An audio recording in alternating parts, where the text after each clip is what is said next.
Pues ya estamos grabando.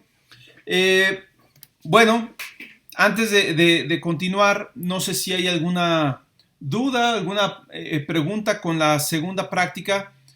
Ahora llegaron menos reportes, ¿sí? Déjenme compartir pantalla. Y bueno, aquí estamos eh,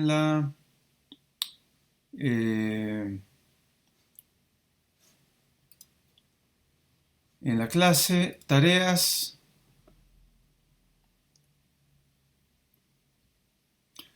Y aquí está, ¿no? Solamente 13 ahora entregaron, pero de estos 13 varios son de los que están como oyentes. Entonces, pues aquí lo que me preocupa es los que sí están inscritos, que por alguna razón no han entregado las prácticas, ni la primera ni la segunda. Entonces, pues no sé si hay dudas o cuál es el problema aquí, o cuál es la dificultad, porque pues estas prácticas son así como que las más básicas, ¿no? Eh, a partir de ahora vamos a empezar ya a ver distintos tipos de sistemas que requieren aparte la cuestión de teoría y pues la implementación, o sea, la parte de programación ya debería ser superada para concentrarse en la parte teórica y en implementar un algoritmo específico, ¿sí? Pero si todavía hay muchas dificultades con la programación, eso les va a complicar las cosas, ¿no? Les va básicamente a quitar mucho tiempo quebrándose la cabeza ahí con la implementación. Entonces, sí me gustaría dedicar pues unos minutos a resolver las dudas que tengan, ¿sí? Incluso de las prácticas que me enviaron de la segunda práctica, no todas funcionaban bien, entonces sí hay que tratar de resolver eso pronto, ¿no? Entonces, no sé si alguien tenga alguna pregunta, alguna duda antes de entrar directamente al siguiente tema. Yo tengo una duda. Sí, dime. Eh, es sobre la revisión. Lo que pasa es de que, bueno, yo tenía mal lo que lo que es la fórmula de los decibeles, Ajá. porque aquí me dice que eliminar las multiplicaciones. Entonces las eliminé, pero ahora no me marca, bueno, no me aparece algún número de los decibeles, nada más me marca como menos infinito. Ok, no debería ser por las multiplicaciones porque no me acuerdo si tenías unas multiplicaciones por 10 ahí que no iban, Sí, pero estaban dentro del logaritmo. O sea, multiplicabas la ganancia por 10 y todo eso iba dentro del logaritmo. Y en realidad dentro del logaritmo, si tú multiplicas por 10 como es logaritmo base 10 pues simplemente a la salida del logaritmo, digamos, estarías sumando 1. ¿Sí? Recuerden que el logaritmo de un producto es la suma de los logaritmos y el logaritmo base 10 de 10 es 1. Entonces, por esto decía que esa multiplicación ahí no iba, pero no tendría por qué darte ahora menos infinito, porque, o sea, ¿cuándo te da menos infinito el logaritmo? Pues cuando es logaritmo de cero, ¿sí? El sí. logaritmo de uno vale cero, el logaritmo de números mayores que uno es positivo y el logaritmo de números menores que uno es negativo. Y entonces, conforme te vas hacia el cero, el logaritmo se hace cada vez más negativo hasta llegar a menos infinito. Y entonces, pues si nada más quitaste un factor de 10 que es un factor positivo, eso no le cambia el signo a las cosas. En particular, la ganancia es positiva y no tendría por qué darte infinito o menos infinito. Si quieres, no sé si puedas mostrarnos tu programa para ver exactamente cuál podría ser el problema ahí. Sí, a ver, es en, ahorita lo muestro. O se lo puedo mandar después de clase por correo. Sí, si quieres lo vemos después de clase. Sí, es algo ya muy, muy específico. Muy bien, bueno, eso lo vemos después. No sé si alguien más tiene alguna otra pregunta por ahí. Sí, profe, esta práctica también la vamos a resolver, o bueno, la va a resolver usted más bien. Si no, mi pregunta es porque yo no concluí bien el punto de, creo que era el reto de la suma Ajá. 2 y como lo vamos a requerir para la práctica que está pendiente, pues sí me gustaría saber cuál es la forma correcta en llevarlo a cabo para pues, poder llevar a cabo la siguiente práctica. Sí, si quieren podemos ver el reto. No quisiera resolver toda la práctica. Si quieren lo podemos hacer, pero así muy rápidamente, porque si no, sí, sí se pierde mucho tiempo. Déjenme irme a la práctica. Aquí estoy. Esta es la anterior. Es decir, la que vimos en la clase pasada. Y esta es la práctica que quedó, bueno, que estuve revisando, ¿no? Entonces, bueno, creo que todo lo podemos ir viendo aquí con un ejemplo de la, ¿cómo se llama? De lo que sería el reto, ¿no? Déjenme incrementar aquí el tamaño de fuente. Vamos a poner unos 30.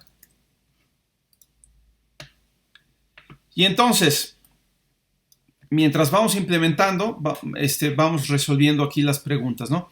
Primera pregunta, describa cómo diseñar una UGEN que tenga una entrada de audio, además de una salida de audio, en la plataforma de su elección, en este caso con bits, ¿no? Vamos a importar bits para que no nos echemos. No lo voy a terminar como un programa completo, pero vamos a suponer que queremos hacer la clase mezclador, ¿sí? Es una UGEN, entonces heredamos de UGEN. Y bueno, por ahí vamos, ¿no? Esta clase, la idea es que tiene varias entradas de audio. El número no está definido, más bien se proporciona en el constructor. Y una salida de audio. Y la idea es que todas las entradas se van a mezclar en esa salida, pero con una ganancia diferente. O sea, uno puede variar la ganancia de cada una de las entradas, ¿sí? Y básicamente la salida, vamos a llamarle Y de N, sería igual a la ganancia del canal 0, vamos a llamarle G0, por X0, que es la entrada 0, en la muestra N, más G1 por X1 de N, más etcétera, hasta G, sería N-1, pero bueno, le voy a poner GN por X, bueno, más bien GC por XC de N, donde C es el número de canales menos 1, ¿no? Bien, entonces es simplemente una suma, una combinación lineal de las señales. O sea, la salida Y es una combinación lineal de las entradas X0, X1 hasta XC. Y eso es todo, ¿no? Entonces, ¿cómo diseñamos una UGEN que tenga entradas de audio? Bueno, hay dos consideraciones que hay que tomar en cuenta. La primera es el constructor, ¿sí? Vamos a hacer el constructor, mezclador. Debe tomar, por supuesto, un audio context AC. Y en este caso, esto no es estrictamente necesario, pero en este caso, como el número de entradas es variable, pues se lo vamos a poner aquí como un argumento del constructor, entradas. Repito, esto no es estrictamente necesario. Por ejemplo, en la UGEN suma 2, que viene más adelante como un ejercicio, pues esa solamente tiene dos entradas y una salida. No es necesario agregarle argumentos al constructor para ponerle el número de entradas y de salida, porque ahí son fijas. De hecho, no solo no es necesario, es mala idea. ¿Sí? Es mala idea, a menos que se haga otro tipo de cosa. Pero así de simple como era el suma 2, solo requiere 2 entradas, una salida. Esta UGEN mezclador tiene un número variable de entradas, que les llamo aquí entradas, pero solamente una salida. Entonces, a la hora que yo llamo al constructor de la clase base, o sea, a través de la palabra clave super, le paso el audio context, le paso el número de entradas y le paso el número de salidas, que en este caso es nada más 1. ¿Sí? Esta es la primera consideración que debemos hacer para diseñar una UGEN que tenga entradas de audio. ¿Sí? La segunda consideración es que en la función calculateBuffer, las señales de entrada están en el arreglo buffIn, que tiene la misma estructura que buffOut. ¿Sí? Es un arreglo bidimensional en donde el primer subíndice indica el número de canal de entrada y el segundo subíndice es el número de muestra del buffer. ¿Sí? Entonces el tamaño del arreglo es el número de canales de entrada multiplicado por buffer size. Ese es el tamaño del arreglo. ¿Sí? Y el número de canales de entrada lo podemos obtener mediante la función numIns, creo que así se llama, ¿no? O getIns y getOuts. ¿Sí, verdad? GetIns. Bien, entonces eso es con respecto a la primera pregunta, ¿verdad? Vamos a la segunda pregunta que dice, describa cómo interconectar la salida de una UGEN hacia la entrada de otra UGEN en la plataforma de su elección. Pues ya que estamos, por ejemplo, tenemos un objeto de audio context, vamos a llamarle AC, vamos a suponer que tenemos un objeto que genera una señal de audio, ¿sí? O sea, que me daría una salida, vamos a poner un ruido, creo que se llama ruido blanco el objeto, no me acuerdo, ¿sí? No lo tengo aquí, o sea, este código es de ejemplo. Y vamos a suponer que tenemos un mezclador de estos, ¿no? Mezclador, mezcla. ¿Sí? En la función setup, primero crearíamos el audio context, AC igual a new audio context. No vamos a ponerle nada ahorita. Ruido igual a new ruido blanco. Vamos a suponer que nos da un canal de salida, así. Y mezcla igual a new mezclador. Y vamos a suponerle que le vamos a poner 3 canales de entrada, ¿sí? Ahorita lo vemos más a detalle, ¿no? Pues para conectar la salida del ruido blanco a una de las entradas del mezclador, podríamos usar la función addInput, ¿sí? Mezcla.addInput, ¿sí? Ruido. Aunque esta forma de conectarlo, puede que no sea la que necesitamos porque es la forma genérica donde todos los canales de salida de ruido se conectan a todos los canales de entrada de mezcla, ¿sí? Usando un esquema de rotación. O sea, si se me acaba el número de canales de salida, pues se empiezan a repetir. Entonces, como ruido nada más tiene un canal de salida, ese canal se va a repetir en las 3 entradas del mezclador, ¿sí? Entonces, posiblemente sea mejor la segunda forma de addInput, en donde yo primero le digo a qué entrada quiero conectar. Por ejemplo, quiero conectar a la primera entrada del mezclador y tomar de la aguja en ruido, tomar la primer salida, ¿sí? En este caso, pues es la única salida que tiene. Pero esto ya me conecta un canal a un canal, o sea, un canal de salida a un canal de entrada, ¿sí? Creo que esta es la sintaxis, ¿no? Entonces, bueno, esta es un poquito la idea, ¿no? De la respuesta a la segunda pregunta, ¿no? Bien, luego viene lo de los decibeles. Lo voy a ver muy brevemente, pero la idea es que si teníamos ahí un amplificador, ¿sí? En la función draw, por ejemplo, pues la idea era calcular el factor de ganancia en decibeles, ¿no? Entonces, el factor de ganancia lo obtenemos directamente de amp.ganancia, ¿sí? Pero este es el factor de ganancia adimensional. ¿Qué hay que hacer? Tomar el logaritmo base 10 de este factor, que sería logaritmo de amp ganancia, pero recuerden que el logaritmo en las librerías de matemáticas de los lenguajes de programación es el logaritmo natural, ¿sí? Para obtener el logaritmo base 10 tendría yo que dividir entre logaritmo de 10, ¿sí? Y ahora sí tengo el logaritmo base 10 de la ganancia y lo multiplico por 20 y obtengo ya la ganancia en decibeles. Vamos a llamarle GdB y vamos a meterlo en un float ahí, ¿no?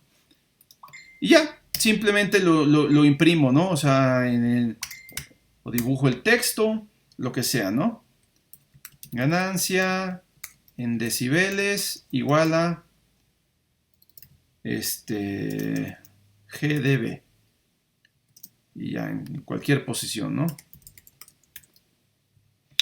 Entonces es un ejemplo, ¿no? Digo, no va a funcionar ahorita, pero básicamente es esta fórmula, ¿no?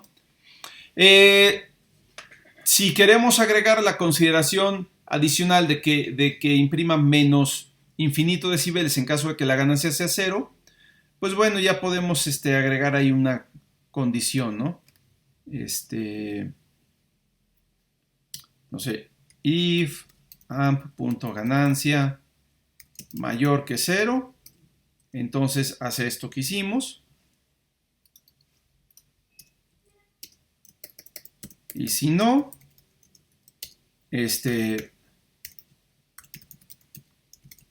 imprime menos infinito, ¿no?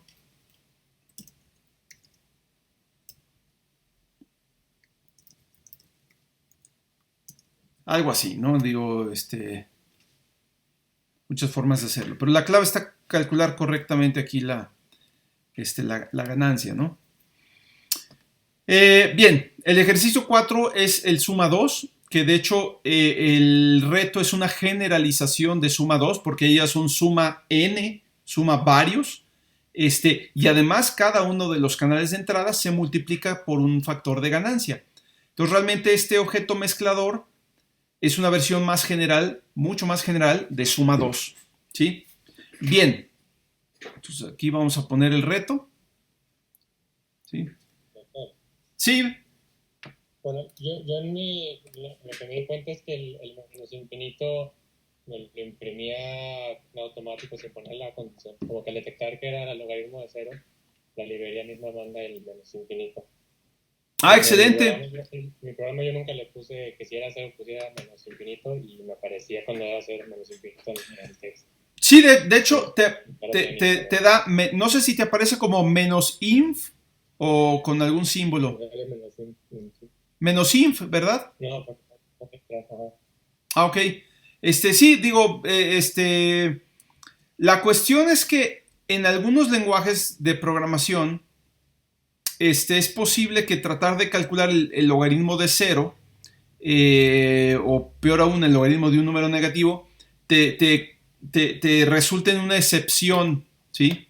Entonces, a veces depende de la plataforma, vale la pena checarlo aparte, ¿no? Pero ya, si directamente, obviamente menos inf es uno de los posibles valores que puede tener una variable de tipo float, ¿sí? Recuerden que además de números flotantes, pueden representar valores de más infinito, menos infinito, y el nan, ¿no? O sea, que es not a number, que es la indeterminación, como cuando uno hace 0 entre 0 o raíces de números negativos o cosas así, ¿no? Entonces, bueno, si Processing lo maneja bien, pues adelante, ¿no? Se ahorra uno el if y ya nada más simplemente imprimes directamente, ¿no? Está perfecto. Ok, entonces, bueno, vamos a continuar con clase mezclador, ¿sí? La idea del mezclador es que es una combinación, este mezclador es una combinación de algo similar al suma 2, porque se están sumando varias señales. Aquí es esta señal, más otra, etcétera. Es un sumador, pero también combinado con amplificadores, porque cada una de las señales de entrada se amplifica con un factor de ganancia distinto.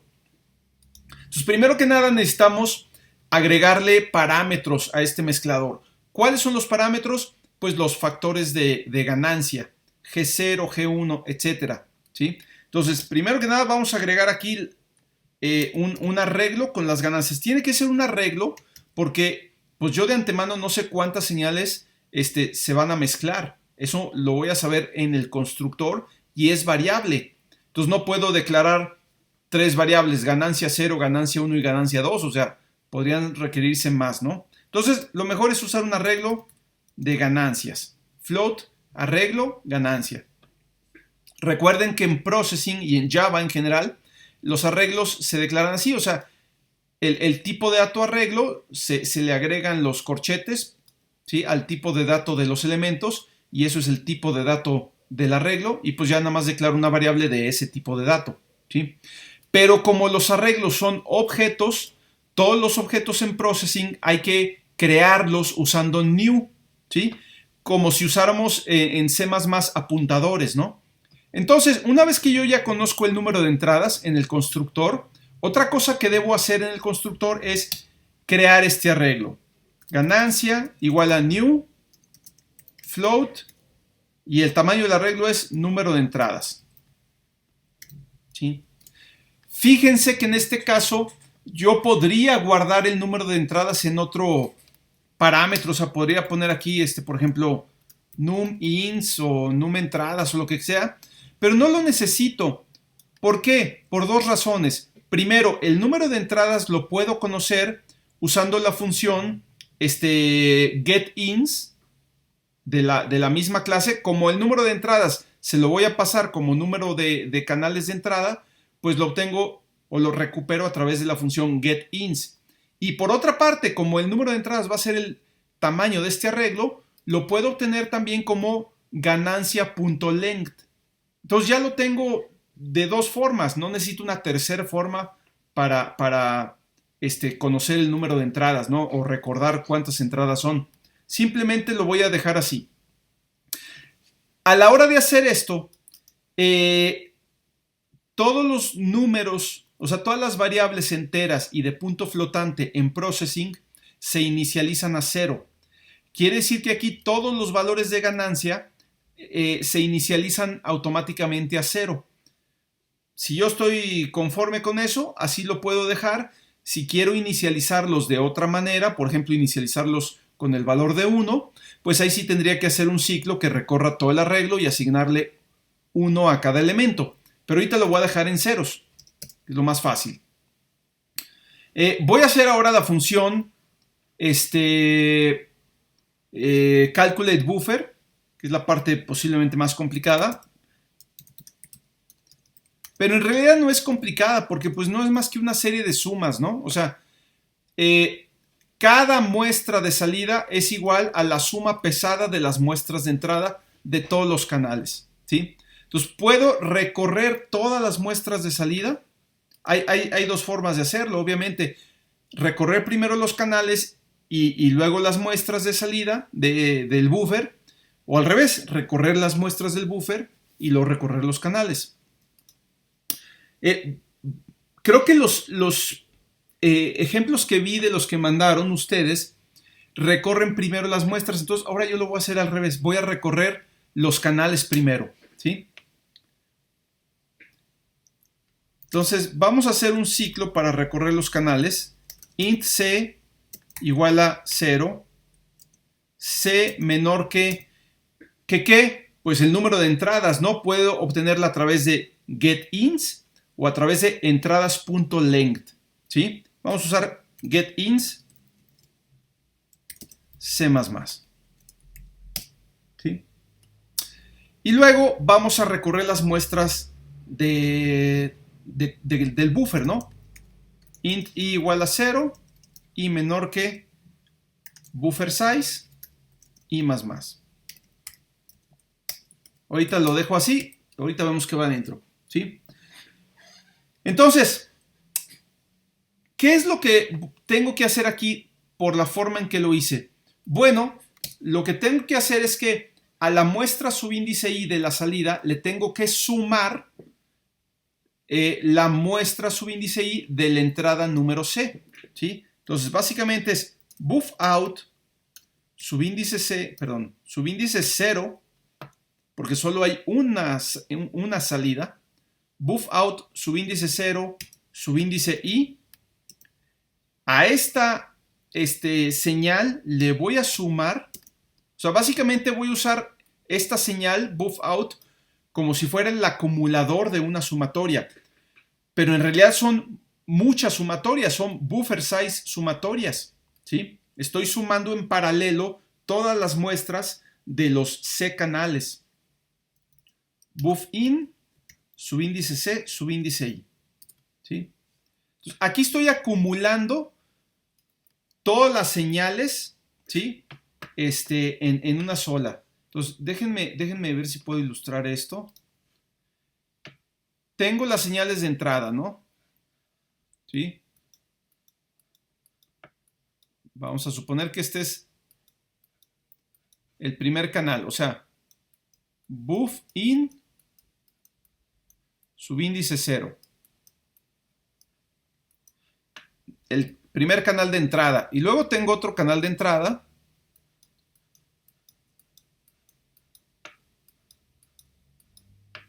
¿Sí?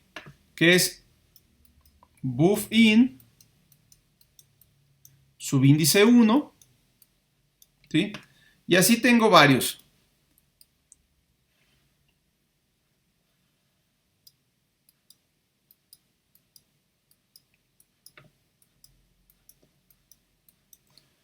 Este va a ser buff in,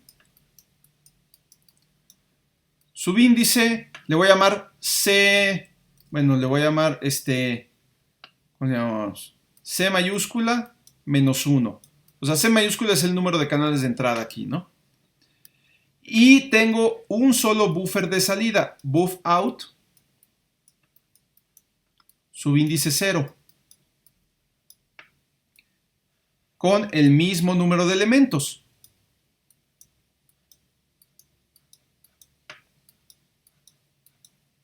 Obviamente el número de elementos aquí en todos los casos es buffer size. Buffer size. ¿Sí? Y entonces lo que estoy haciendo es que yo quiero sumar, muestra por muestra, quiero sumar esta más esta, más todas las que siguen, más esta, y que me dé el resultado aquí igual a esto que va aquí, ¿sí? Entonces, este valor, más este valor, más este valor, más este valor, debe caer aquí. Y luego, esta muestra, más esta muestra, más estas muestras, todas las que están en esta columna, digamos, el resultado lo voy a sumar y lo debo guardar aquí. Y así me la voy a llevar, ¿sí? Hasta acá. Más. Todas estas las debo sumar. Y aquí esto es igual a lo que cae aquí. ¿Sí? Es como una suma en paralelo, ¿sí? O más bien muchas sumas en paralelo. ¿Cuántas sumas? Exactamente buffer size sumas, sumatorias, ¿sí? No debo sumar a lo largo de la dirección horizontal, o sea, no debo sumar muestras de la misma señal, del mismo canal, debo sumar a lo largo de los canales, de forma vertical, ¿sí? Entonces tengo dos maneras de hacerlo. Una es recorrer primero, hacer un recorrido horizontal donde diga, a ver, primero voy a calcular esta sumatoria. ¿Cómo calculo esta sumatoria? Pues sumo esta y esta, y ya obtengo este número y me olvido de él, ¿sí? Lo guardo aquí y ya estuvo. Luego voy a calcular esta de acá. ¿Cómo le hago? Pues sumo esta, lo guardo aquí y me paso al siguiente, ¿sí? No es así como le estoy haciendo, esta es una forma de hacerlo, pero requiere primero hacer un ciclo a lo largo de la dirección horizontal, o sea, recorrer primero las muestras y para cada muestra recorrer los canales. Yo no lo estoy haciendo así. Lo que estoy haciendo es decir, bueno, voy a agarrar todas estas, ¿sí? Voy a agarrar todas estas muestras, voy a agarrar todo este arreglo y se lo voy a acumular directamente. Voy a sumar un arreglo en este arreglo, lo voy a ir acumulando, ¿sí? Ya que acumulé todos, o sea, lo que voy a hacer es tomar este valor y agregárselo a este, tomar este valor y agregárselo a este, tomar este valor y agregárselo a este, y así hasta que acabe todo este arreglo. Una vez que hice eso, pues ahora lo hago con el siguiente canal, y ahora tomo este valor y se lo agrego a este, tomo este valor y se lo sumo a este, tomo este valor y se lo sumo a este, y así me la voy llevando hasta que termine los canales. Aquí lo que hago es primero recorrer los canales y para cada canal recorrer todo el buffer, ¿sí? Y nuevamente hacer una suma acumulada, ¿sí? Eso es lo que estoy haciendo aquí. Ahora, para que esto funcione bien, pues tengo que inicializar buffout con puros ceros. O sea, aquí al principio debe haber puros ceros, 0, 0, 0, 0, todo lleno de ceros, para que esto jale, porque si no le meto ceros va a tener lo del buffer anterior, o sea, lo que se haya quedado guardado ahí en el buffer de salida de la vez anterior que se llamó a calculate buffer, y se va a estar acumulando con eso, ¿no? No, tengo que resetear esto a ceros. Entonces es muy fácil, simplemente hago un recorrido, for int i igual a 0, i menor que buffer size, i más, buff out, déjenme, subíndice es 0, solo hay un canal de salida, subíndice i igual a 0, ¿sí? Entonces, inicializa señal de salida con ceros. Y luego, o sea, voy a hacer una sumatoria, pero una sumatoria de señales. Y luego, recorre las señales de entrada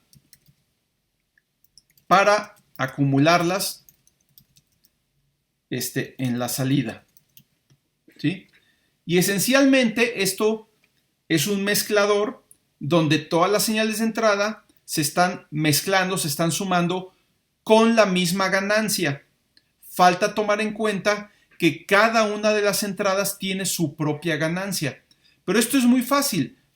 Para ponerle la ganancia a cada entrada simplemente debo multiplicar la entrada por su factor de ganancia, que sería ganancia subíndice C. ¿Sí? Y ya está. Esta es la función calculate buffer que necesita mi clase. ¿Sí? Entonces, en realidad es muy sencilla porque pues, no es más que multiplicar y sumar, ¿sí? Pero bueno, obviamente el truco está saber en qué orden hacer las cosas y sobre todo la clave, inicializar el buffer a 0, ¿sí? Por ahí hubo algunos de ustedes que lo hicieron más o menos de esta forma, pero hicieron un buffer, crearon un buffer temporal y donde hicieron la sumatoria y después ya esa sumatoria la pasaron a buff out. No recomiendo hacer esto. O sea, lo que hicieron fue algo como esto. Vamos a suponer. Float temp igual a new float buffer size.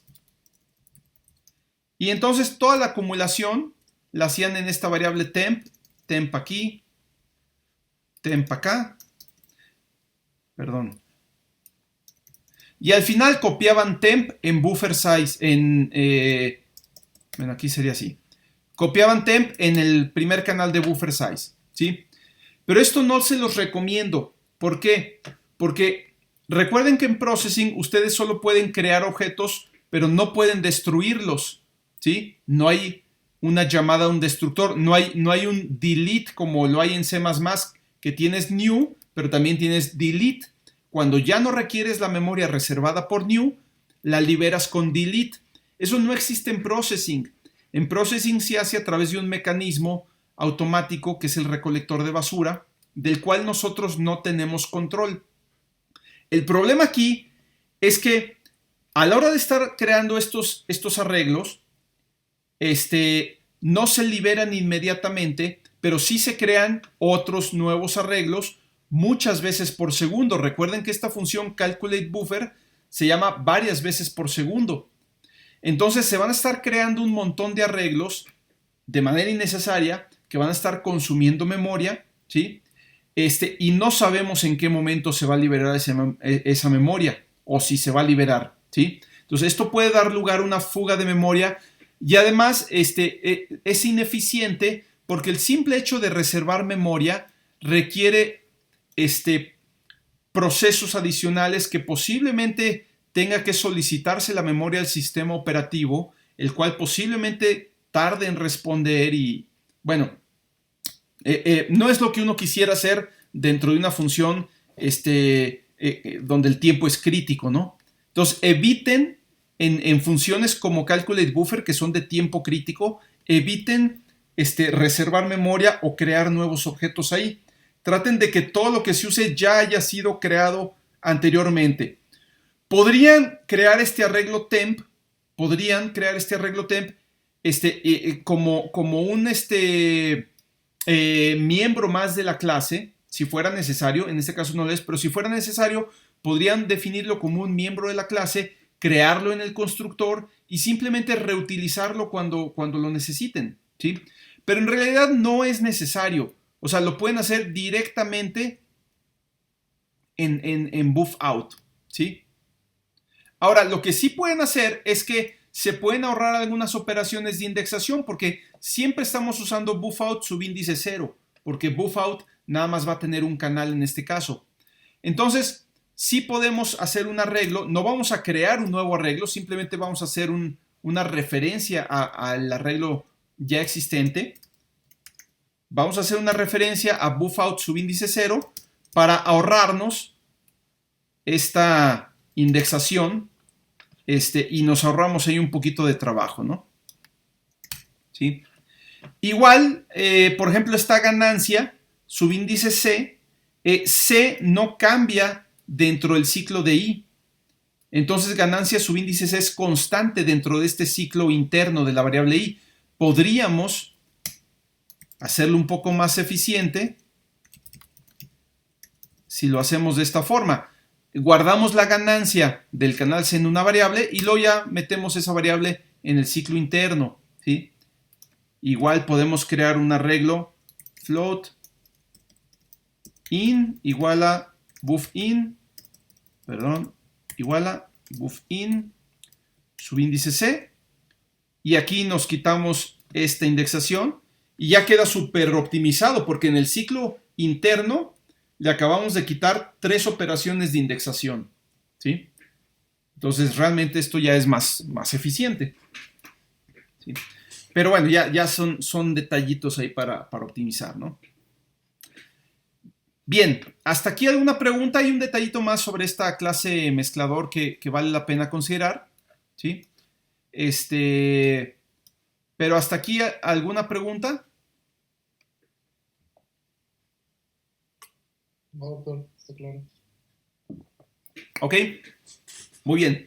Finalmente, en la clase amplificador que hicimos, empezamos a hablar de meter estas funciones set y get que puedan manipular los parámetros. Por ejemplo, teníamos en la clase amplificador una función para modificar la ganancia y otra para recuperar el valor de ganancia. En esa clase amplificador tal vez no se veía mucho la necesidad de tener estas funciones, pero aquí sí es bien importante, porque fíjense, ahora ganancia no es un solo valor, sino es un arreglo, ¿sí? Entonces, si yo quiero cambiar la ganancia, pues tengo que decir de cuál canal quiero cambiar la ganancia. Y aquí sí vale mucho la pena tener funciones set y get. Las voy a meter aquí voy a hacer una función set, por ejemplo, void ganancia, o set ganancia. Vamos a ponerle el número de canal, int c, y el valor de ganancia que le queremos asignar, float g. Y aquí uno se vería muy tentado a decir, pues no tiene chiste, simplemente pongo ganancia subíndice c igual a g. Y bueno, técnicamente está bien, pero hay que tener cuidado. Esta c debe estar en el rango correcto de subíndices para el arreglo ganancia, porque si está fuera de rango, provoca un error fatal, ¿sí? O sea, si el número de canales son 3 y yo quiero cambiar la ganancia del canal 5, eso va a hacer que mi programa truene inmediatamente, ¿sí? Entonces, aquí es donde estas funciones set y get se pueden aprovechar, ¿sí? Vamos a agregar una condición para que el valor de set tenga que estar en el rango correcto, es decir, mayor o igual que 0 y menor, estrictamente menor que ganancia.length, ¿sí? Si está en este rango, perfectamente, sin ningún riesgo, puedes cambiar la ganancia del canal C, ¿sí? Y si no está en este rango, pues no hagas nada. O sea, si el mezclador tiene 3 canales y me piden cambiar la ganancia del canal 5, pues no hago nada y ya, ¿no? Pero al menos esto ya previene que el programa pueda terminar en un error fatal, ¿sí? Lo mismo para la función getGanancia. Aquí nada más le pasamos el número de canal porque la ganancia la vamos a recuperar, ¿sí? Pero de la misma forma tenemos que, como vamos a acceder al arreglo, tenemos que asegurarnos de que el subíndice está en el rango correcto, ¿no? Entonces, return ganancia C. Y aquí sí, si el canal no está en el rango correcto, de todos modos tengo que devolver algo. La función me pide devolver algo, pues lo más sensato es simplemente devolver 0. O sea, si es un canal inexistente, pues es lo mismo que tenga ganancia 0, o sea, a cualquier otro valor, ¿no? O sea, tiene más sentido eso que cualquier otro valor. Entonces, así quedarían las funciones set y get para las ganancias, ¿sí? Pero ya son funciones mucho más seguras. Y aquí es donde usar funciones set y get viene mucho al caso, ¿no? Ok, entonces, bueno, ahí está la clase. Ya, de hecho, hasta ahorita pues, sería la UGEN probablemente más elaborada de las que hemos hecho hasta el momento. No sé si hay alguna duda, alguna pregunta por ahí.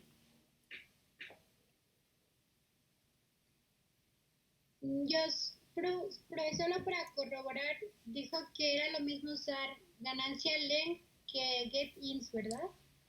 Es correcto, ¿sí? Es correcto y en realidad depende del contexto. Aquí yo creo que tiene más sentido usar ganancia.length porque realmente queremos acceder al arreglo ganancias, ¿sí? Sabemos que debe ser igual ganancia.length que getIns, debe dar el mismo valor. Pero pensando en términos del contexto, pues si quieres acceder al arreglo, pues usa la longitud del arreglo, ¿no? Mientras que acá, en Calculate Buffer, estamos accediendo a los canales, ¿sí? También a las ganancias, pero aquí sí uso getIns porque, bueno, estoy accediendo a los canales a través de buffIn, ¿sí? Sí, te digo, en esta cosa yo sé que son igual porque así lo definí en el constructor.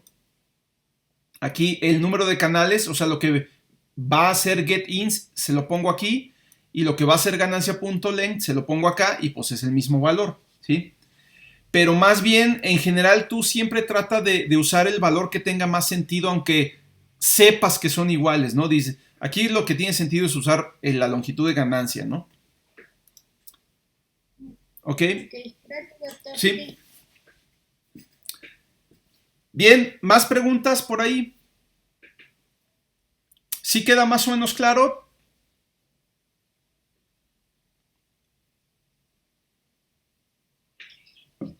Sí. Sí. Ok.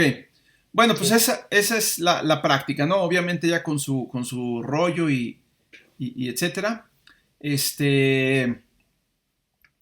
Y bueno, vamos a pasar al siguiente tema, si no nos atoramos mucho en estas cosas. Y quiero pasar bueno, ya está la práctica de entrada de audio, les digo, ya está ahí para que la vayan haciendo. Espero que incluso ya le hayan avanzado y no se les junte demasiado con esta siguiente práctica. Pero vamos a empezar ahora sí a ver procesos de audio ya más formales, ¿no? El único proceso que hemos visto pues es amplificación y sumar, que no tiene mucho chiste. Vamos a empezar ya a ver sistemas de los que se ven en procesamiento de señales de audio. Y vamos a empezar con filtros de primer orden, ¿sí? Muy brevemente vamos a recordar, porque esto se supone que ya lo vieron, al menos en un par de cursos por ahí. Vamos a recordar algunas propiedades de los filtros. Para empezar, ¿qué es un filtro? ¿Sí?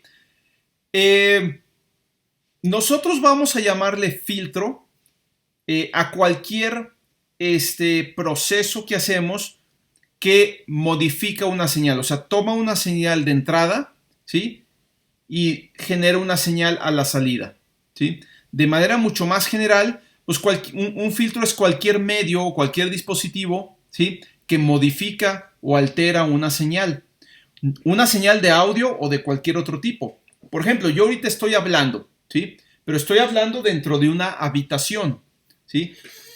Mi voz, que es una señal acústica, viaja, rebota con las paredes, se dispersa, rebota con otros objetos que hay aquí, ¿sí? Se empieza a combinar la versión original con las versiones que están rebotando, y esto modifica la señal que posiblemente ustedes están escuchando o cualquier otra persona que esté aquí, ¿sí?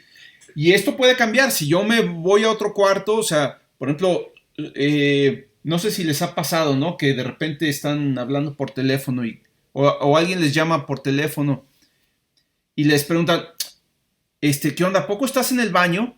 ¿Por qué? Porque pues resulta que cuando estás en un baño, que es un espacio muy pequeño, muy cerrado, cambia la acústica y uno puede reconocer cómo suena la voz o las diferencias entre cómo suena la voz dentro de un baño que dentro de un espacio abierto, que dentro de una catedral o lo que sea, ¿no? Entonces, todos estos, aunque son procesos físicos, los consideramos también como filtros, porque están alterando la señal de audio, ¿sí? En realidad, algunas frecuencias se amplifican, otras frecuencias se atenúan, ¿sí? Puede existir retardos en la señal de audio que generan otro tipo de efectos, ¿sí? El mismo tracto vocal, a partir del que se genera la voz, o sea, están las cuerdas vocales vibrando, ¿sí? Pero hay toda una caja resonante que es el tracto vocal y la mandíbula, la boca, todo eso, la forma de los labios, la posición de la lengua, eso cambia la señal de audio que escuchamos cuando hablamos, ¿no? Todo esto se puede considerar de manera muy general como filtros, ¿sí? Entonces, todo básicamente lo puedes ver como un filtro a fin de cuentas, ¿no? Bien, nosotros en el dominio digital, bueno, pues simplemente un filtro va a ser un procedimiento que va a tomar una señal, es decir, una secuencia de muestras o un arreglo o un vector, como le quieran llamar, ¿sí? O un buffer, y va a producir una versión modificada de esta señal, ¿sí? Entonces, no, cuando ustedes empiezan a estudiar esto en la carrera, pues lo empiezan a ver como sistemas, señales y sistemas, se llama el primer curso. De hecho, están las señales, que son funciones, porque normalmente lo empiezan a ver en el dominio analógico, y están los sistemas, que son transformaciones, ¿sí? O sea, son sistemas que toman una función y la transforman y devuelven otra función. Entonces, estos sistemas, cuando los estudian ustedes, resulta que pueden tener algunas de las siguientes propiedades, que estas son las más, digamos, de mayor interés muchas veces, ¿no? Ya las conocen, no las vamos a profundizar en ellas, simplemente a recordar. Una propiedad importante es la linealidad, ¿sí? Si tú tienes dos señales X y Y, XN y YN, ¿sí? Y dos constantes A y B distintas de cero, entonces se cumple que el filtro o la transformación aplicada a una combinación lineal de estas dos señales es igual a la combinación lineal de las señales filtradas de manera independiente, ¿sí? Esto es básicamente lo que dice. Matemáticamente es que la transformada de A por X más BY, ¿sí?, es igual a por la transformada de X más B por la transformada de Y. O de otra forma, básicamente, si tú tienes un sistema que es lineal, ¿sí?, este sistema se distribuye en la suma de señales y las constantes salen del sistema, ¿sí? Las constantes multiplicativas salen del sistema. Y es una propiedad súper genial porque matemáticamente nos permite manipular los sistemas y simplificarlos, ¿no? Pero es una propiedad también que es muy ideal, o sea, se da en casos ideales y en la realidad rara vez tenemos sistemas lineales, aunque son los que estudiamos. Otra propiedad importante es la que se llama invarianza en el tiempo. Básicamente lo que dice esta propiedad es que si tú tienes una señal, ¿sí?, y la pasas por un sistema, obtienes otra señal a la salida. Si ahora le aplicas un retraso a la señal original y la pasas por el sistema, a la salida vas a obtener la misma salida, pero con el mismo retraso, ¿sí? O sea, los sistemas son invariantes a los retardos. Un retardo no afecta la salida más que produciendo el mismo tipo de retardo, pero no afecta de ninguna otra forma. También esta es una propiedad muy importante que matemáticamente nos permite trabajar con las señales. De hecho, en todos los cursos de señales que seguramente han llevado ustedes, al final se concentran en sistemas, en una clase muy específica de sistemas, que son los sistemas lineales e invariantes en el tiempo. O sea, aquellos que cumplen estas dos propiedades. Cuando un sistema cumple estas dos propiedades, es muy fácil de modelar matemáticamente, ¿sí? Porque entonces lo modelas a través de su respuesta al impulso, su respuesta en frecuencia, lo implementas a través de una convolución o de una ecuación en diferencias o ecuaciones diferenciales, y bueno, se puede manejar matemáticamente. Si no cumple estas propiedades, ya te metes en otras broncas, ¿no? Bueno, otras propiedades que son importantes, causalidad, ¿sí? Cuando un sistema, la salida Y en el tiempo n depende únicamente de entradas,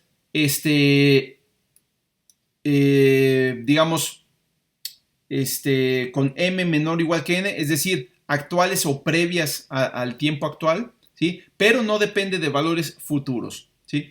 En los sistemas en tiempo real, por lo general, uno solo puede implementar sistemas causales, porque la señal de entrada te está llegando en tiempo real y no puedes tener forma de predecir qué va a venir después, ¿no? Sin embargo, como estamos haciendo procesamiento a través de buffers, en realidad pues nos llega todo un buffer y para algunas muestras conoces ya las muestras futuras, ¿no? Pero en general, todos los sistemas en tiempo real tienen que ser causales, ¿no? Otra característica, si tiene memoria o no, básicamente es si el sistema se aplica muestra a muestra o si también depende de muestras distintas al tiempo que se está procesando en ese momento, ¿no? Y finalmente una propiedad importante es la estabilidad, ¿sí? Lo que quiere decir es que si tu sistema produce una salida acotada para toda entrada acotada, entonces se dice que es estable, ¿sí? Un sistema que no es estable, es posible que la salida se vaya hasta más infinito o menos infinito, aun cuando la entrada esté acotada, ¿no? Entonces estos sistemas hay que cuidarlos porque básicamente van a saturar la salida, ¿sí? Obviamente físicamente no puedes tener una salida de un voltaje infinito que requiere una energía infinita, pero sí lo que vas a hacer es que vas a llegar a saturar la salida del convertidor digital análogo y producir distorsión si tu sistema no es estable. Ahorita vamos a verlo, de hecho.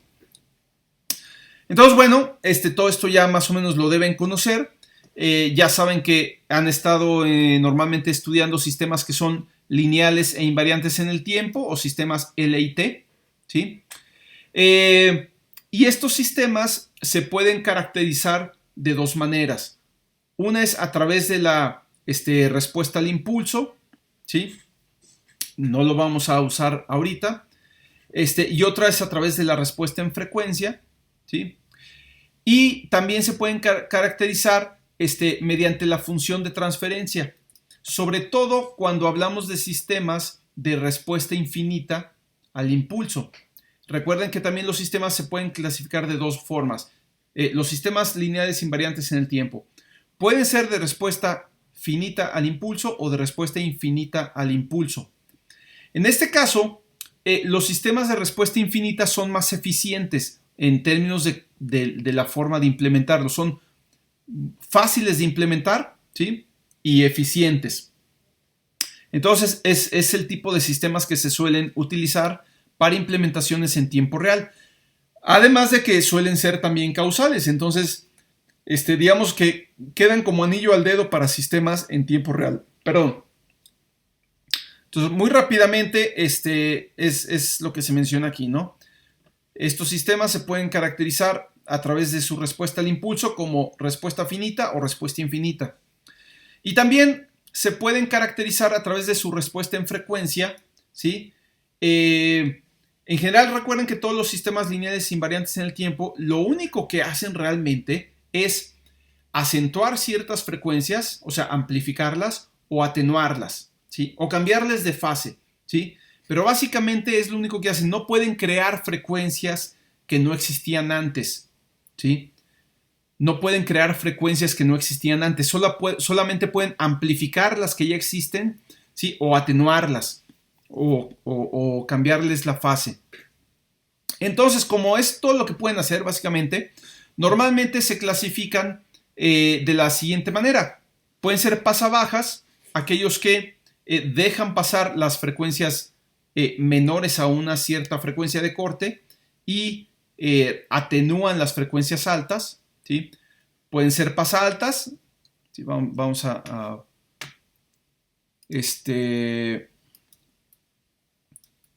respuesta en frecuencia.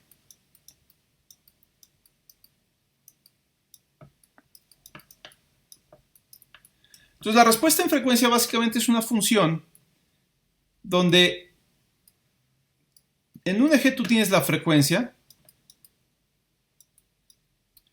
Normalmente esta frecuencia está en radianes por muestra en los sistemas digitales. Radianes sobre muestra, ¿sí? Y esta medida va desde 0 hasta pi. De 0 a pi radianes por muestra.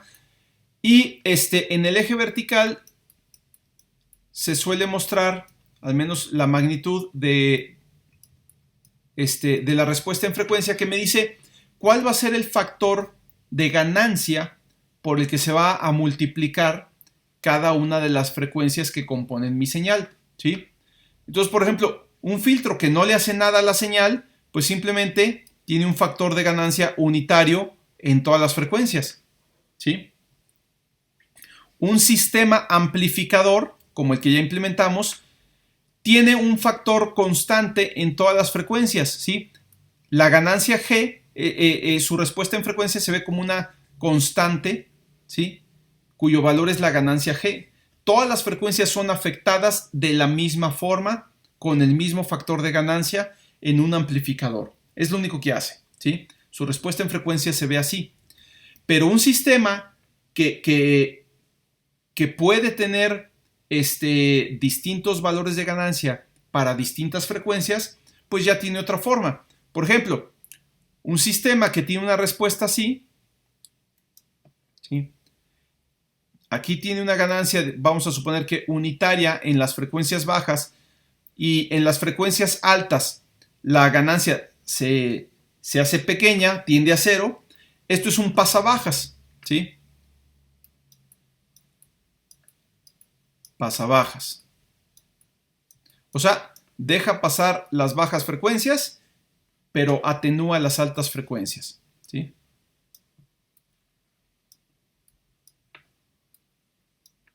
Voy a representar la frecuencia con una omega y la respuesta en frecuencia como h de omega, ¿sí? En cambio, un sistema que atenúa las bajas frecuencias y deja pasar las frecuencias altas, pues es un filtro pasa altas.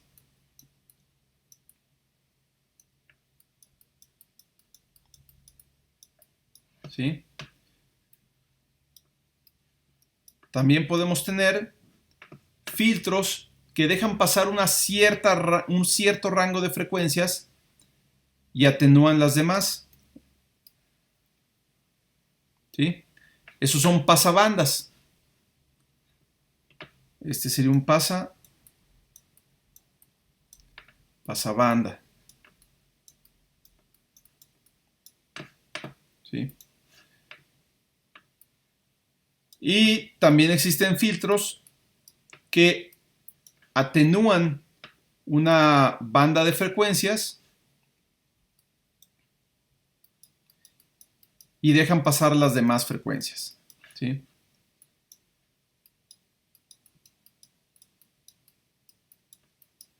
Entonces, un filtro que atenúa una banda de frecuencias y deja pasar las demás se ve como de esta forma. Y es un filtro rechazabanda.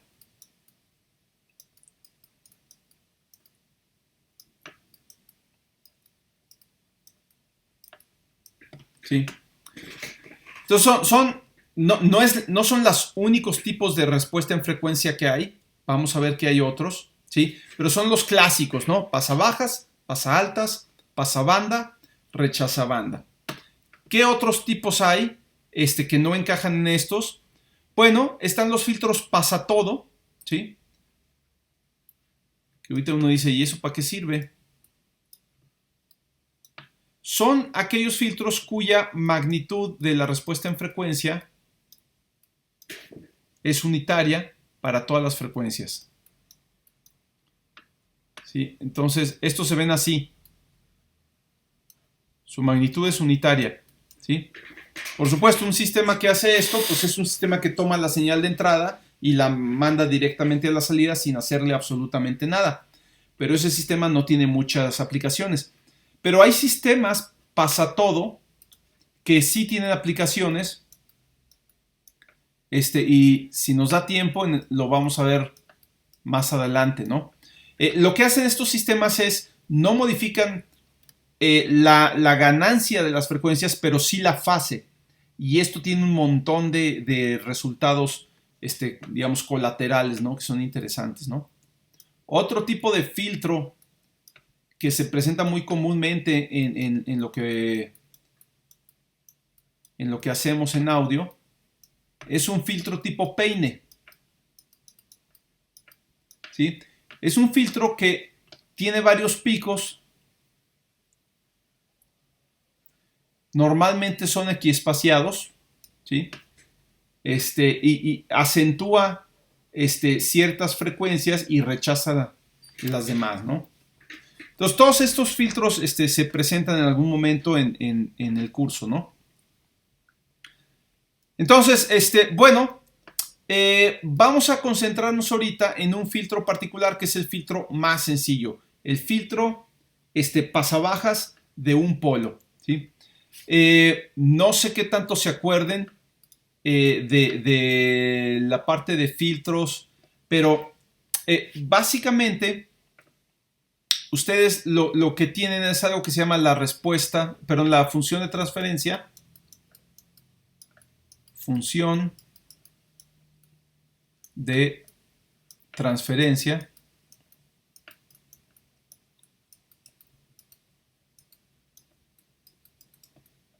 ¿sí? Que es una función compleja, depende de un número complejo z, ¿sí? Voy a poner la función de transferencia del filtro de un polo, que es esta que está aquí, ¿sí? Voy a poner esta forma, bz entre z menos a, bz entre z menos a, ¿sí? Donde b y a, o a y b, son parámetros del filtro. La z es una variable, a y b son parámetros, ¿sí? Entonces, vamos a suponer que nosotros graficamos el plano complejo, ¿sí? Esta es la parte real de z y esta es la parte imaginaria de z, ¿sí? Este valor de a es un valor real. Puede ser complejo, pero ahorita vamos a ver por qué lo tomamos como real, ¿sí? Vamos a tomar aquí un valor de a real, y de hecho va a estar entre menos 1 y 1. Vamos a poner ahorita de 0 a 1. Entonces a estaría por aquí en el eje real, ¿sí? Y vamos a suponer que aquí está, vamos a ponerlo un poquito más pegado, aquí está el 1, ¿sí? A es menor que 1, entonces está en este rango. Bien, si ustedes recuerdan, cuando ustedes evalúan la función de transferencia h de z en el círculo unitario, ¿sí? Es decir, en estos valores que están aquí,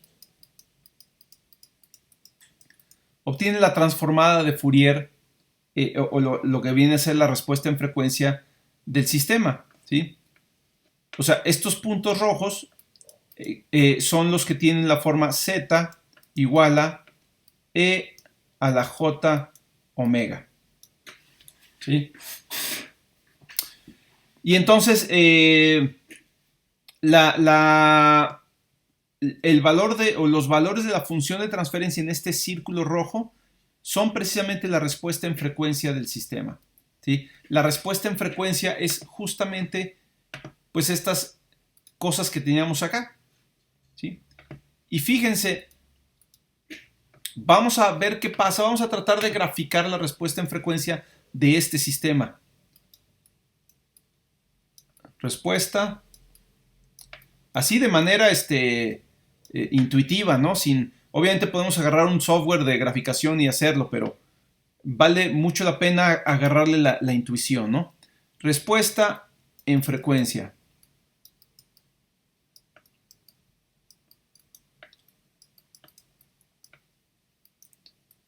Entonces, ¿cómo se vería? Bueno, primero, recordemos que la respuesta en frecuencia va de 0 a pi, ¿sí? Ahorita voy a decir por qué no hasta 2pi. O sea, si estamos diciendo que es todo el círculo, ¿por qué nada más tomamos la mitad del círculo? O sea, 180 grados.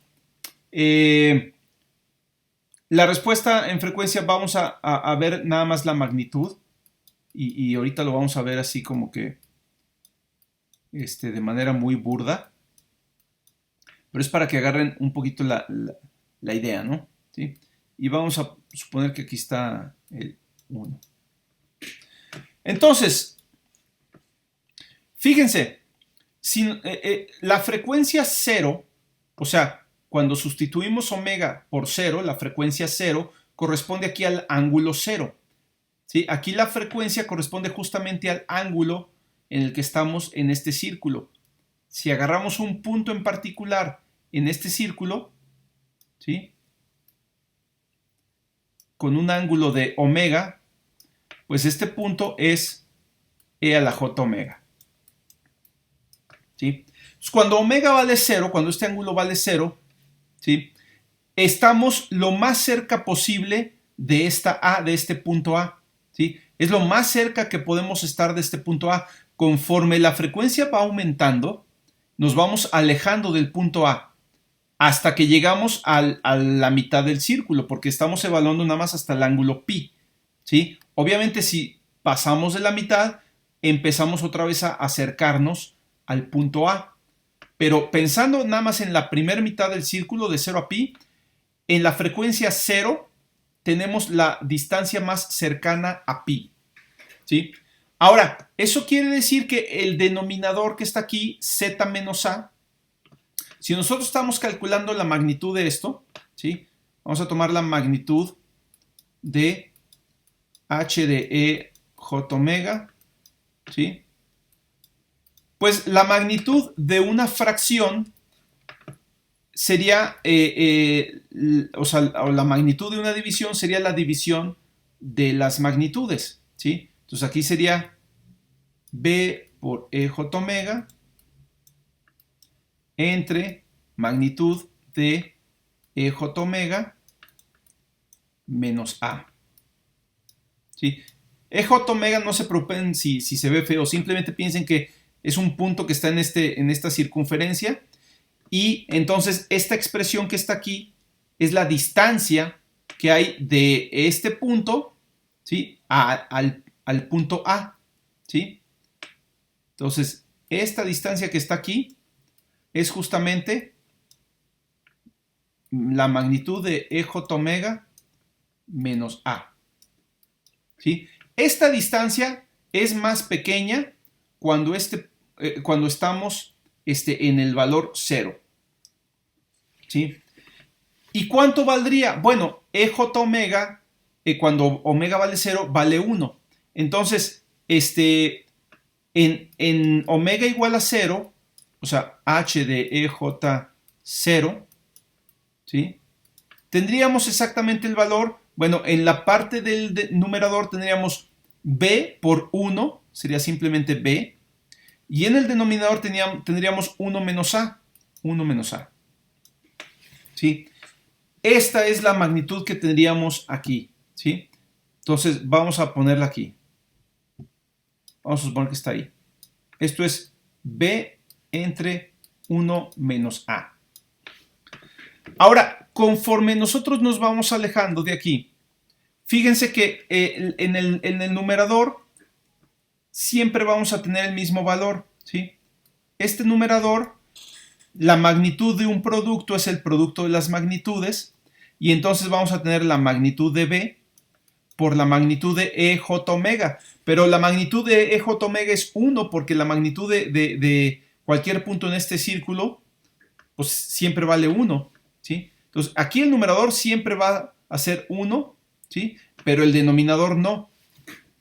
Entonces el denominador se va a ir haciendo más chiquito, perdón, el denominador se va haciendo más grande conforme el punto se aleja de A, y como el denominador se hace más grande, la respuesta en frecuencia va cayendo, ¿sí? Cayendo, cayendo, cayendo. Con esta forma más o menos. Entonces, claramente, esta respuesta en frecuencia o esta función de transferencia corresponde a un filtro pasabajas, ¿sí? Entonces, es un filtro pasabajas, ¿sí? Se dice que este valor de A es un polo, porque si el valor de z se comienza a acercar ahí, entonces la distancia se empieza a hacer 0, la distancia entre z y a se empieza a acercar a 0, pero como está en el denominador, esto va a hacer que la función de transferencia se dispare, ¿sí? Hacia infinito. Y entonces, si uno lo grafica, pues se ve como un tubo así que se va hacia infinito, y por eso se le llama un polo, ¿sí? La idea es que nunca se llegue a acercar tanto la A al círculo unitario. Solo nos importa qué pasa en el círculo unitario. Entonces, por eso es importante que la A sea menor, estrictamente menor que 1, porque si se acerca demasiado al círculo unitario, entonces alrededor de las frecuencias bajas, la respuesta en frecuencia se puede disparar y hacer que el filtro se vuelva inestable, ¿sí? Es decir, que nos dé una señal demasiado, con una amplitud demasiado grande que sature el sistema. Pero eso lo controlamos con la posición de A.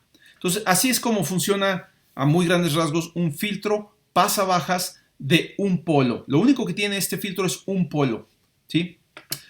Ahora, dije que tenía dos parámetros, el polo, que es A, y esta B, ¿sí? Bueno, esta B es un parámetro que uno puede calibrar para obtener la respuesta que uno quiera. Básicamente esta B no es más que un factor multiplicativo, o sea, es otro factor de ganancia que yo le pongo al filtro que me va a controlar la ganancia total, la ganancia global del filtro, no para una frecuencia específica, sino para todo el filtro, para toda la salida, ¿no? Yo podría, por ejemplo, querer que el filtro tenga una ganancia unitaria en la frecuencia 0, que es la que se deja pasar intacta, ¿no? Entonces, esto es muy deseable. Uno podría decir, bueno, yo quiero que aquí el filtro tenga esta forma, ¿no? Que en la frecuencia 0 me dé una ganancia unitaria para que la deje pasar de manera intacta y ya las otras frecuencias las vaya atenuando. Para lograr esto, para lograr este tipo de respuesta, yo solo tengo que hacer B igual a 1 menos A, ¿sí? De manera que aquí tendría 1 menos A entre 1 menos A, me da exactamente 1, y es la respuesta que voy a tener a la frecuencia 0, ¿sí? Entonces, bueno, eso ya yo lo puedo ajustar según yo quiera, ¿no? Bien, entonces esta es la descripción teórica, el diseño del filtro. Ahora, ¿cómo implemento este filtro? ¿Sí? ¿Cómo se implementa? Bueno, hay una relación, déjenme pasar a otra página. Vamos a tomar otra vez la respuesta, la función de transferencia. Función de transferencia. Resulta que yo puedo implementar cualquier filtro cuya función de transferencia está dada como el cociente de dos polinomios, ¿sí? De una manera muy fácil. Vamos a suponer que mi función de transferencia tiene una forma que se llama racional. Racional significa que es la razón de dos polinomios. Entonces tiene esta forma.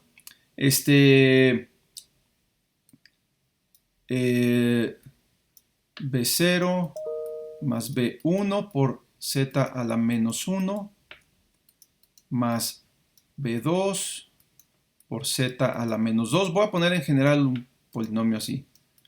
Más, etcétera. Más B, vamos a llamarle C por Z a la menos C. Dividido entre A0 más A1 por Z a la menos 1 más A2 por Z a la menos 2 más, etcétera, más AP por Z a la menos P. Fíjense que el polinomio del numerador no tiene que tener necesariamente el mismo grado que el denominador, pueden ser de distinto grado. Y fíjense que aquí la Z está elevada a potencias negativas. O sea, en realidad este no es un polinomio en Z, sino en Z a la menos 1, ¿sí? Pero es muy fácil convertir de un polinomio en Z a la menos 1 a un polinomio en Z. Simplemente multiplicamos por una potencia suficientemente grande arriba y abajo, la misma potencia, y con eso ya se hace la conversión. El chiste es que cuando nosotros tenemos la función de transferencia expresada en esta forma, ¿sí? Esto se puede implementar como un sistema, como una ecuación en diferencias, ¿sí? De esta forma. No lo voy a desarrollar cómo se llega de una a otra, pero bueno, esto es algo que ya todo el mundo ahí debería saber, ¿no? Esto se puede expresar así: A0 por yn más A1 por yn menos 1 más, etcétera, etcétera, etcétera, hasta AP por AP por y n menos p igual a B0 por xn más etcétera, etcétera, etcétera, hasta BC por x n menos c. ¿Sí? Y de aquí despejamos yn. Normalmente este A0 se elige de manera que valga 1. ¿Sí? Para que no tenga uno problema ahí teniendo que dividir. Pero bueno, uno podría poner 1 entre A0. Este A0 por lo general vale 1 o se diseña para que valga 1. ¿Sí? Entonces realmente quedaría nada más lo que está aquí entre las llaves. ¿Qué sería?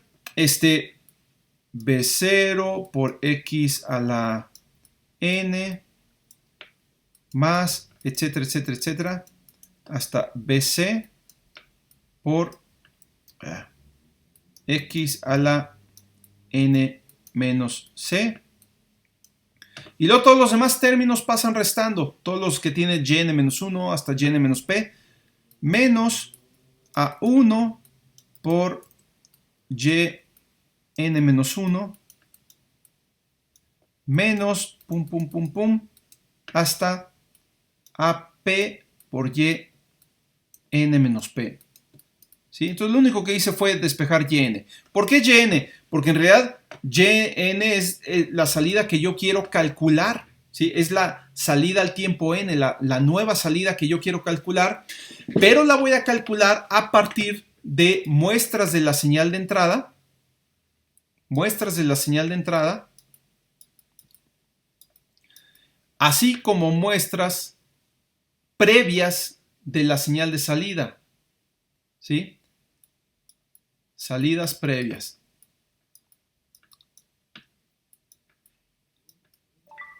Entonces, esto es lo que se conoce como un sistema retroalimentado, porque estoy tomando salidas del sistema y retroalimentándolas para calcular la nueva salida. ¿Sí? Entonces, es un sistema retroalimentado.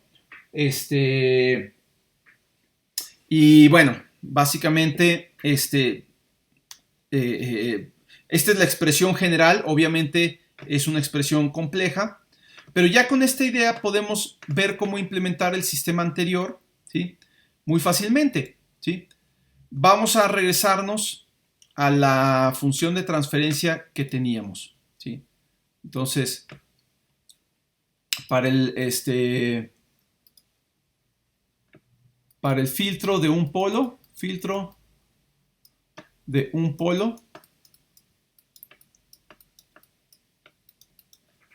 tenemos que la función de transferencia h de z es igual a b entre z menos a. ¿Sí? Aquí la voy a pasar para que los polinomios estén en términos de z a la menos 1. Simplemente voy a multiplicar arriba y abajo por z a la menos 1. Entonces tendría b por z a la menos 1. Y abajo tendría z por z a la menos 1, me da 1. Y a por z a la menos 1 me queda así. ¿Sí? Entonces, este 1 vendría a ser el A0 que yo tenía aquí.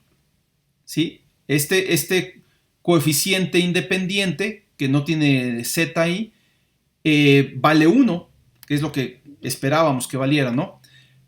Y este A1 viene a ser menos A.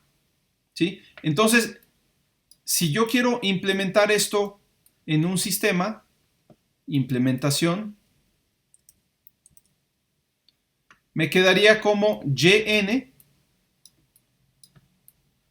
igual a B0, fíjense, vamos a verlo acá, B0 más B1 por Z a la menos 1, ¿sí? Aquí B0 vale 0, ¿sí? B0 vale 0, no hay un término independiente aquí, y entonces realmente tengo solamente B por Z a la menos 1, que ese sería B1, ¿no? Entonces esto lo meto acá como B por X por x n menos 1. Necesito conservar la salida anterior. Esto lo podemos compensar después de una cierta manera. Y luego sería menos A1 por yn menos 1. ¿Sí? Donde A1 es el coeficiente que multiplica z a la menos 1. Entonces, el coeficiente que multiplica z a la menos 1 es menos A. Entonces sería menos eso. Sería más A por y n menos 1. ¿Sí? Y esta es la implementación del sistema.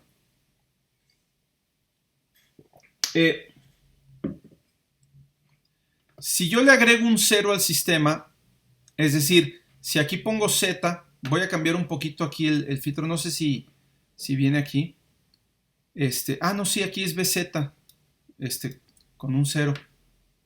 No sé por qué no lo puse así, acá. Sí, bz. Entonces, bueno, vamos a ponerle aquí bz.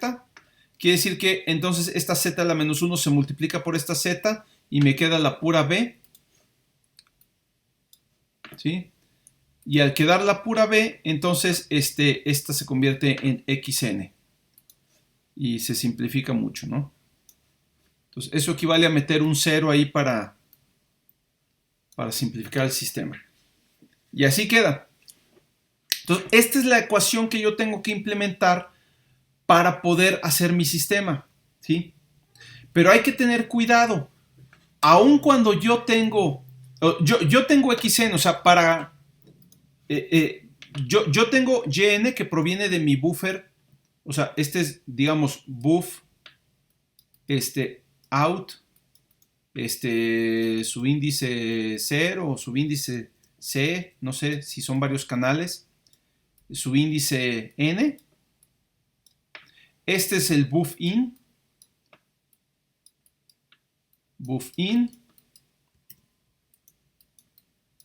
igual, canal C, muestra n. Y uno estaría muy tentado a agarrarlo del mismo buff out. Porque dices, pues mira, aquí fácil.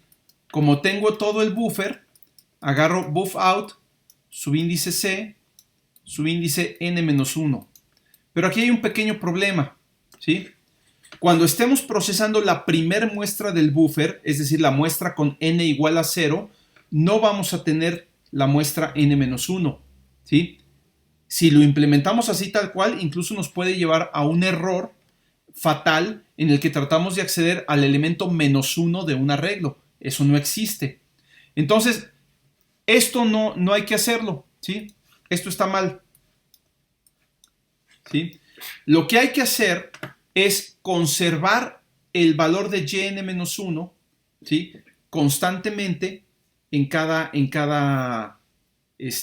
muestra, ¿sí? Ahorita les voy a mostrar cómo hacerlo. Bien, antes de mostrarlo, ¿hasta aquí alguna pregunta? No queda mucho tiempo, entonces no sé si hay preguntas con la parte teórica.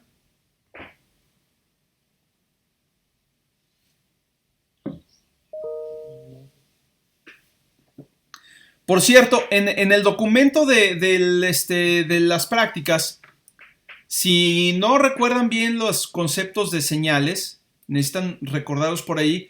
Al final viene un apéndice, creo que es el apéndice A, con conceptos básicos de procesamiento de señales. Es un apéndice muy cortito, pero sirve bien como recordatorio. Aquí está. ¿Sí? Apéndice A, fundamentos de procesamiento digital de señales. Todo lo que vimos ahorita así de volada viene aquí, que es una señal, ¿sí? Muestreo, sistemas, o sea, filtros, las propiedades de los filtros que acabamos de ver, las señales básicas, que el impulso, sinusoidal, todo eso, convolución, estabilidad, ¿sí? Sistemas FIR, o sea, sistemas de respuesta finita e infinita, respuesta en frecuencia, ¿sí? Transformada de Fourier, representación en el dominio Z, transformada discreta de Fourier, ecuaciones en diferencias, que es esto que acabamos de ver, la forma general, transformada Z, ¿sí? Y cómo se representan los sistemas dados como ecuaciones en diferencias en el dominio Z, que es la relación que acabamos de utilizar ahorita. Todo eso viene ahí en el apéndice como un mini recordatorio, ¿sí? No es el libro de Oppenheim o de Manolakis, pero si necesitan un recordatorio rápido, ahí viene lo más importante, ¿sí? Bien, vamos a ver rápidamente la implementación. Queremos implementar esta ecuación, ¿sí? Vamos otra vez a Processing y me voy a aventar otra vez una clasecita nueva. Nada más, no es exactamente la misma que está en la práctica, pero la voy a hacer desde cero para ir viendo, ¿no? ¿Sí? Entonces vamos a suponer que queremos implementar este filtro como una UGEN, que así muy sencillo, que tome una entrada de audio y una salida de audio y que procese esa entrada filtrándola de esta manera, ¿no? Filtro, un polo, le voy a llamar un P. Extends UGEN y vamos a empezar ahí. Entonces, ¿cuáles son los parámetros del filtro? Pues esta B y esta A. Vamos a llamarle a la A el polo, float polo. Y la B la vamos a calcular en el momento que la necesitemos. Ahorita no la voy a poner como un parámetro porque más bien la vamos a calcular para tener, por ejemplo, una respuesta unitaria, como está aquí. La calcularemos como 1 menos el polo, ¿sí? Entonces, realmente, el único parámetro importante de este sistema es el polo, ¿sí? Y es un valor que suele estar entre 0 y 1, ¿sí? Bueno, para un pasabajas. Para un pasaaltas cambia un poquito la cosa, pero eso ya lo leen ustedes en el texto. Constructor. Bueno, vamos a hacer el constructor. Filtro un polo. Audio context AC. ¿Sí? Y simplemente llamamos a super con un canal de entrada y uno de salida. Creo que la versión que viene en la práctica es para múltiples canales, ¿sí? N canales de entrada y N canales de salida, igual que el amplificador, pero aquí lo voy a hacer nada más de un canal para que vean rápidamente cómo es la implementación. Obviamente uno podría hacer la función setPolo, getPolo, pero estas me las voy a brincar ahorita, ¿no? Vamos a ver lo importante que es el calculate buffer. Void calculate buffer. Sabemos que esta tiene un solo canal de entrada y uno de salida, entonces voy a hacer unos arreglos que se llaman in y out para agarrar directamente ese canal. Ahorita voy a tomar el canal subíndice 0 porque solo hay un canal de entrada y uno de salida. Si van a procesar múltiples canales, pues ya le ponen aquí, meten todo dentro de otro ciclo que recorra los canales y aquí el canal número C o el que ustedes quieran, ¿sí? Ahorita solo voy a hacer lo que sería el ciclo interno. Buff out 0, ¿sí? Bien, entonces voy a hacer el ciclo interno, que es el importante. N igual a 0, N menor que buffer size, N más, aquí le puse I, ya los dedos se van automáticamente hacia la I. Ok, y aquí queremos calcular la muestra Y subíndice N, que vendría a ser out subíndice N. Out subíndice N es igual a, lo voy a copiar de aquí, B por entrada subíndice N, in subíndice N, ¿sí? Más A, que es el polo, por out subíndice N menos 1. Esta es la forma incorrecta de hacerlo. Esto es lo que no debo hacer, porque claramente cuando N vale 0, aquí me va a dar menos 1, y los arreglos no tienen subíndice menos 1. Esto va a tronar, ¿sí? Entonces, ¿qué debo hacer? Debo usar otra variable, ¿sí? Voy a llamarle salida previa. Prev out. Y lo que voy a hacer es guardar esta salida previa en cada vuelta del ciclo, ¿sí? Para la siguiente. O sea, aquí guardo la salida previa en el instante N Y en el siguiente vuelta del ciclo, ¿sí? Cuando incremente n, pues esta va a ser la salida en n-1, ¿sí? Pero además, hay que tener cuidado en las transiciones de un buffer a otro. Cuando se termina de llenar este buffer y se empieza a llenar el siguiente buffer, a mí me interesa que esta salida previa sea la última del buffer anterior, no volverla a reiniciar en cero o nada, ¿no? Tiene que ser la última del buffer anterior, aunque yo ya no tengo ese buffer anterior. La única manera que esto funcione correctamente es que esta variable prevout sea un miembro de la clase. Es la única manera. ¿Sí? No es un parámetro del sistema, pero es una variable que tengo que tener ahí para que pueda hacer los cálculos, ¿no? Salida al tiempo n-1. ¿Sí? Es la única forma de que esto funcione correctamente y además que la salida se conserve correctamente de un buffer al siguiente, al siguiente, al siguiente. ¿Sí? Entonces, esta es la manera correcta de implementar un lazo de retroalimentación en un filtro de respuesta infinita. Pero además, todos los filtros que vamos a implementar son de respuesta infinita, así que todos van a tener este tipo de lazos de retroalimentación. ¿Sí? Entonces es importante ver cómo manejarlos. Ahora, puede ser que uno quisiera en el constructor inicializar esta salida previa a 0 o lo que sea. No importa. Simplemente como todas las variables de la clase se inicializan con 0, puedo dejarla así. No necesito inicializarla explícitamente en processing. En lenguaje C sí tendría que hacerlo. Si quieren lo podemos poner aquí para hacerlo explícito. ¿Y por qué inicializar con 0 y no con ningún otro número? Bueno, pues porque es lo que más tiene sentido, ¿no? Antes de que llegue la señal de entrada, no estaba llegando nada, ¿no? O sea, estaban llegando ceros. Se puede interpretar de esa forma. Entonces, antes de que llegue cualquier valor de la señal de entrada, la salida del filtro es 0. ¿Sí? Y ya está. Básicamente, esto implementa nuestro filtro de un polo. ¿Sí? Esto viene descrito muy brevemente ahí en las diapositivas, o tal vez no tan brevemente. Creo que... ¿dónde estamos? Aquí está, es la práctica 5.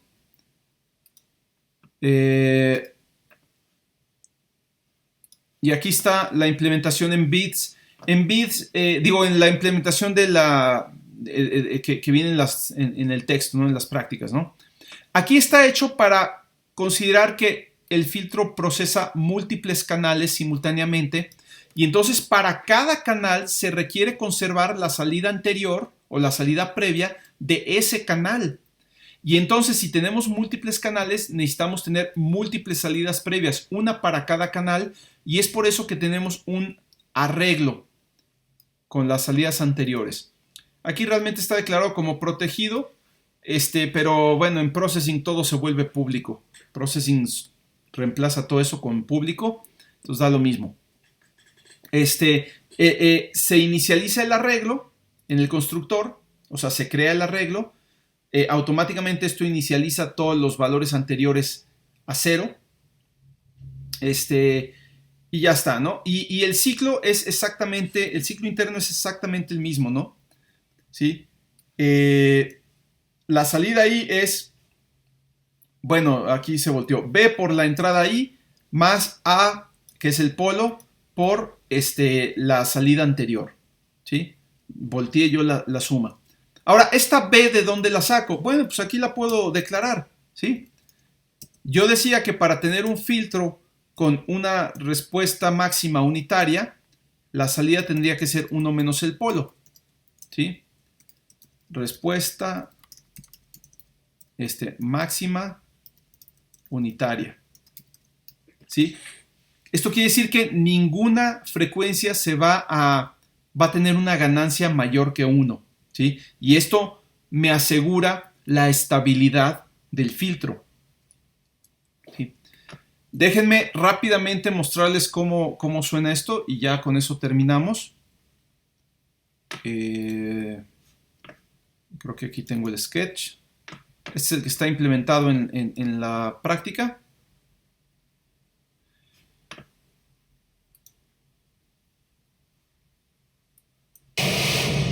Ahí está, ¿no? Entonces, el mouse ahorita se utiliza para controlar dos parámetros, ¿sí?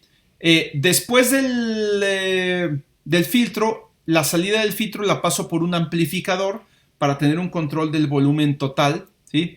Y el volumen del amplificador lo controlo con el eje vertical del mouse, o sea, con la coordenada Y del mouse. Ahí la ganancia está en 0 y ahí va aumentando. Y la posición del polo la controlo con la posición vertical del mouse, ¿sí? Ahora, cuando el polo, fíjense que el polo en vez de ir de 0 a 1 va de 1 a 0. Lo que pasa es que es un filtro pasabajas. Si el polo vale 1, entonces básicamente el filtro va a ser muy picudo, ¿sí? O sea, va a concentrar su respuesta en las frecuencias muy bajas y prácticamente atenuar las demás.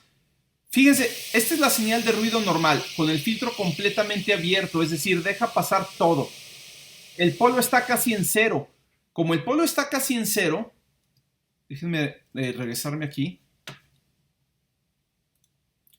Si el polo lo muevo al 0, entonces va a estar a la misma distancia de todos los puntos del círculo unitario, justo a la misma distancia, y entonces la respuesta en frecuencia se vuelve una constante, ¿sí? Y entonces el filtro no filtra nada, simplemente deja pasar todo, se convierte en un filtro pasa todo, ¿sí? Conforme el polo lo voy acercando hacia 1,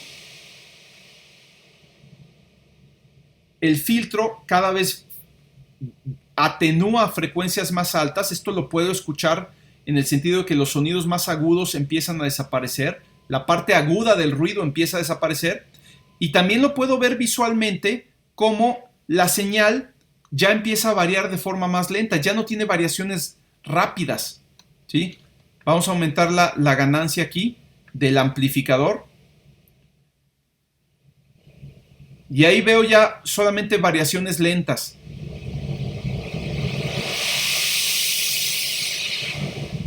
¿Sí? Claro, si llevo el filtro a 1, básicamente ahí desaparezco todo, o sea, cancelo toda la señal, ¿no? Entonces, eso es lo que hace. Fíjense la diferencia entre variar simplemente la amplitud y variar la frecuencia de corte del filtro.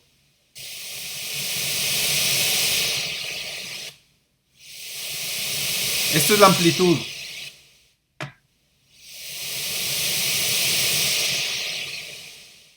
Y este es el filtro, con la misma, manteniendo la amplitud fija, digamos.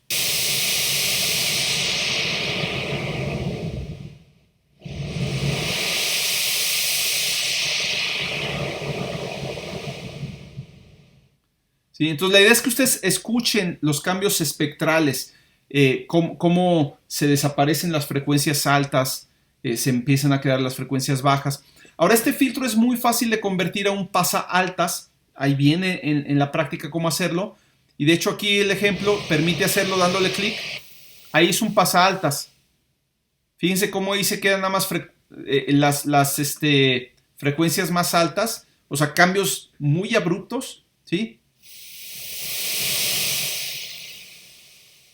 Y más bien se empieza a desaparecer las oscilaciones de baja frecuencia, ¿no? Entonces, bueno, nuevamente la idea es pues transcribir el código, leer la práctica, por supuesto, vuelvan a leer toda la parte de la teoría, todo eso, para que ya no les quede, o sea, si tienen alguna duda que no les quede por ahí nada. Transcriban el código, pruébenlo y luego pues hacer el reporte. Me voy a ir al reporte para ver qué se pregunta ahora. Cada vez los reportes pues van a estar un poquito más interesantes y vamos a verlo. Entonces, bueno, primero mencione 3 fenómenos que puedan ser considerados como filtros para señales de audio. distintos a los que se mencionan al inicio de la práctica. Describa las propiedades más deseables que debe tener un filtro para su implementación en tiempo real, ¿sí? De las propiedades que mencionamos también. Considere el filtro implementado en esta práctica con un polo, ¿sí? Donde P representa la magnitud del polo. El factor de compensación de ganancia, que es 1 menos P, asegura que la ganancia máxima no sobrepasa la unidad. Sin embargo, conforme P se acerca a 1, la banda de paso del filtro se vuelve muy angosta y esto básicamente hace que se pierda mucha energía en la señal de salida, mucho volumen. Entonces, una alternativa es controlar la curva de compensación, ¿sí? Agregando un parámetro más de compensación, de forma que en un extremo se tenga una ganancia, una compensación nula, donde B sería igual a 1, pero esto podría, como no hay compensación de ganancia, puede provocar saturación. Y en el otro extremo se tiene una compensación completa de la forma B igual a 1 menos P, que asegura la estabilidad del filtro, asegura una ganancia máxima unitaria, pero con la consecuente pérdida de energía en la señal de salida. Entonces, algo que uno puede hacer es calcular B como 1 menos P elevado a la S, donde S es un parámetro de compensación de ganancia que va de 0 a 1. Con S igual a 0 obtenemos compensación nula y con S igual a 1 obtenemos compensación completa, pero entonces ya podemos variar S de manera continua, ¿no? Lo que se pide aquí como tercer ejercicio es modificar la clase que se hizo en la práctica para agregar este parámetro de compensación, agregar sus respectivas funciones set y get y pues probarlo, ¿no? Ver las diferencias en la respuesta del filtro con diferentes valores de compensación, ¿sí? Luego viene como reto un diseño un poco distinto de filtro en donde se acentúa la respuesta del filtro colocando un 0 en el lado opuesto del polo. El 0 lo que hace es atenuar las frecuencias que están cerca de él, ¿no? ¿Sí? O sea, forzar una atenuación en estas frecuencias. Entonces con esto se puede acentuar todavía el efecto del filtro, ¿sí? Y da una respuesta ligeramente diferente. Simplemente es hacer un filtro nuevo con un diseño muy similar, ¿sí? Y pues ver cómo quedaría, ¿no? Entonces, bueno, espero que puedan lograr hasta el reto. En realidad, pues no está todavía muy complicado. Y con eso terminamos por hoy, ¿sí? ¿Hay dudas o preguntas por ahí? Si no, pues por supuesto el miércoles vemos dudas que tengan sobre esta práctica, ¿no? Yo tengo una duda, pero es de la práctica que tenemos que entregar mañana. Mañana, en realidad no hay una práctica que tengan que entregar mañana, hay una disculpa. Lo que pasa es que a la hora que creé la tarea en Teams, olvidé poner la fecha y por default la pone para un día siguiente. Ya después la cambié, ¿sí? Entonces, la fecha de entrega de lo que sería la práctica 3, que es entrada de audio, no es para mañana, es para el próximo lunes, ¿sí? En realidad, esa la iba a poner para entregar hoy, pero bueno, como no tuvimos la clase el miércoles y no hubo mucha chance de ver dudas ni nada, preferí dejarla hasta el otro lunes para tener oportunidad de ver dudas, ¿no? Entonces, las dudas las veríamos el miércoles junto con esta práctica. O sea, estas dos prácticas, la práctica 3 y la práctica 4, o sea, entrada de audio y filtro de un polo, serían las dos para el próximo lunes. Y el miércoles vemos las dudas que tengan de ambas prácticas, ¿sí? Ok. ¿Sí? El miércoles le pregunto. Sí, si quieres mejor el miércoles, ¿sí? Ahorita porque pues ya prácticamente estamos sobre la hora, ¿no? De lo que vimos ahorita, ¿alguna duda, alguna pregunta? ¿No? Bueno, entonces continuamos el miércoles, ahí vemos las dudas que surjan. Y bueno, creo que por hoy es todo, ¿no?